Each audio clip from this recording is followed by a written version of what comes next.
Panata. That is Uti. Yeah, I think we won that. We won that. 4-1 or The following year we lost to Czech. Wow. A long time ago.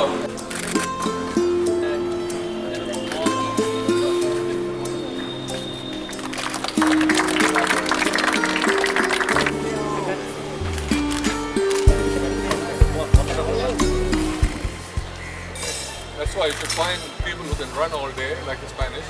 Those guys, they're not great tennis players, but they are unbelievable athletes. Run all day, they can run from morning to evening.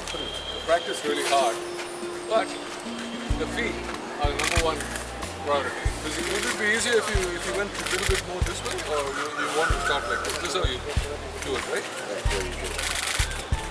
That's a full Western grip, but you're going to get it around, you can get under it and make proper contact. You miss it a lot of balls. Do you? Yeah, well that's why.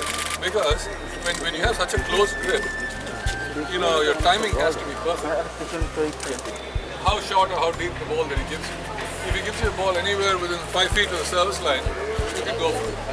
But if the guy, that's why I'm saying, if he keeps the ball within 6 feet of the baseline, you're taking a huge chance. You just, you know, you might make it once or twice out of 10 times. Also, again, it depends how good your forehand is. If you're standing in this corner and you're hitting forehand reverse crosscourts like they do nowadays, every pro tournament, every player can do that. Even if the ball is landing there by the sideline, they still try to hit forehand. And then you leave the whole court wide open. As a result of which, unless you have the feet to cover it, you should never do that. Because it's just giving away too much room, too much space. The idea is to push the ball around, as Agassi used to say in the old days. When I start a match, my opponent goes left, right, left, right, left, right, left, right, left, right. After about half an hour, it was left, right, left, right, left, right, left, right. After 1.5 hours, it was left, right, left, right. It's very mental, physical, very, very physically demanding. So you have to be in unbelievable physical shape as well nowadays. And when Rico and I played, the balls were here, so it was easy to play them. Now the balls are up here, which means the upper body strength has to be much more. That's how the game has changed. You've got to be able to hit the ball up here all the time, which is, with somebody with a grip like mine or his, it's really annoying. You know? That's why your semi-western grip would be okay, because you can hit the ball up here. Whereas if I give you a slice shot, you're going to be struggling. So, and if anybody's a good player, as soon as they see you hit that forehead, they'll, this is the girl I got to give every slice. Slice after slice is so low, and then you're in trouble. So that's what happens. To wrap up our game, let me tell you what CNN did the other day. They're the greatest athlete on earth. They had a vote. Alright, so great. All the best. All the very best. Great. So go on, you guys keep hitting. Anand will just walk around for a while. We'll press conference shortly. Okay? Sure. Thank you. Please, one hand. You have to take one hand off. First of all, you got better stretching. You can stretch better with, obviously, you can't stretch.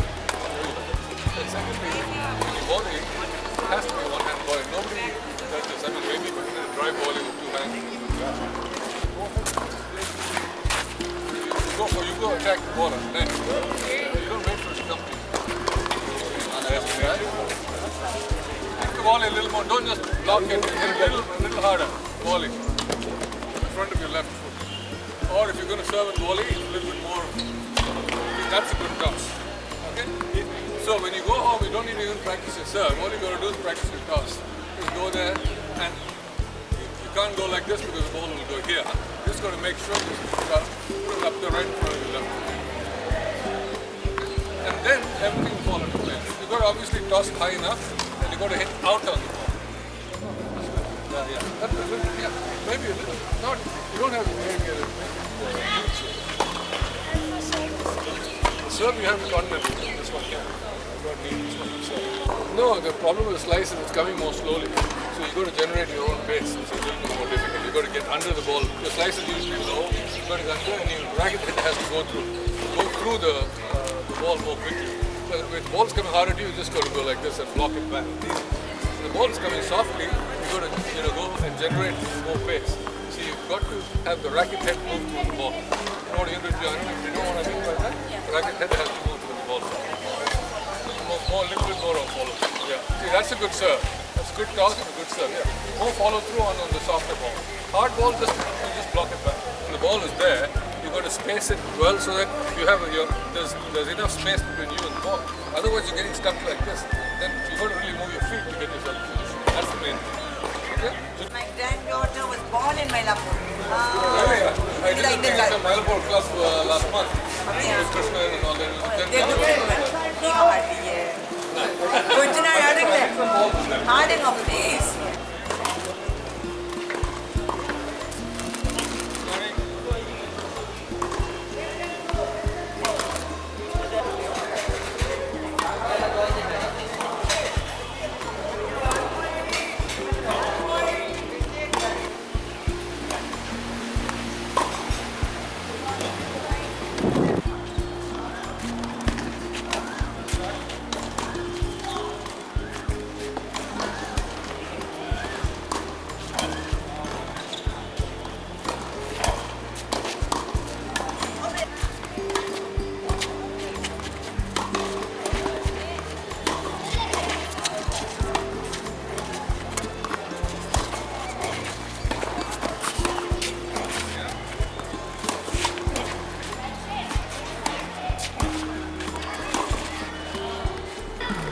Go for it winning at the same speed as you hit the ground stroke in a rally. Don't go Mach 2 if you want to hit the ball through the guy. You're going to miss the ball and you're going to win. Lovely.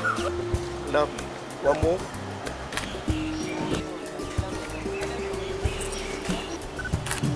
The video, lovely.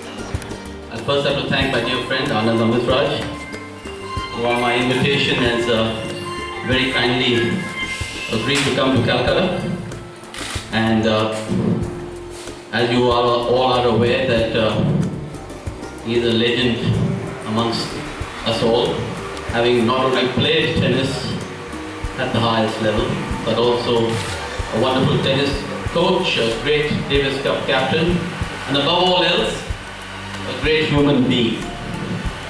It's a pleasure for me to be here at Rico's invitation to be made an honorary member of the South Club, and also to be here this evening to attend the Enrico Piperno Tennis Academy here at the Ordnance Club, which was quite amazing, a lot better than I expected. The level of tennis what kind of surprised me. A lot of good kids, two very exceptional ones, a boy and a girl, and I hope they make it to the top of Indian tennis, the top of international tennis as well.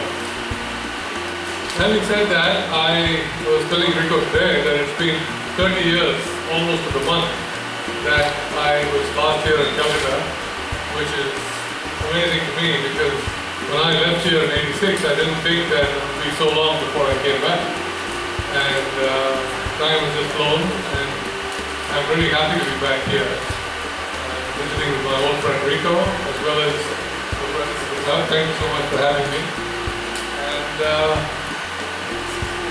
the South Club in particular has done a lot for Indian tennis, hosted a lot of Davis Cup ties, especially when Vijay and I played through the 70s and 80s.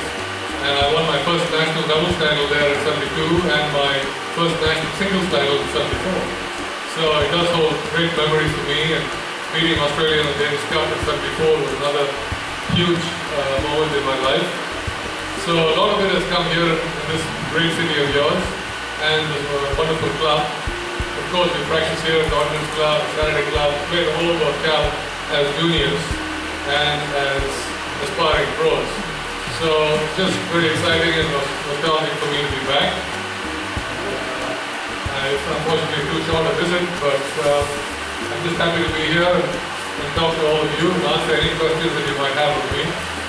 As the current Davis Cup captain for India, I do have a challenge on my hands. To try to get India back into the world group is what I set out to do. The last 2 years we came fairly close, once losing to Serbia 3-2 and last year to the Czech Republic 3-1. But I'm hoping we can go an extra step this year. So anyway, I'm open to questions, so please fire away.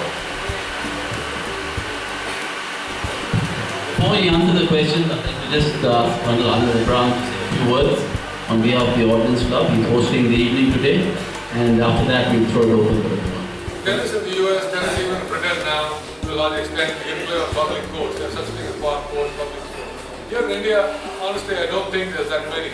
So you have to have a father or a mother who's a member of a club that has tennis courts, or now they're trying to introduce tennis in the schools in southern India.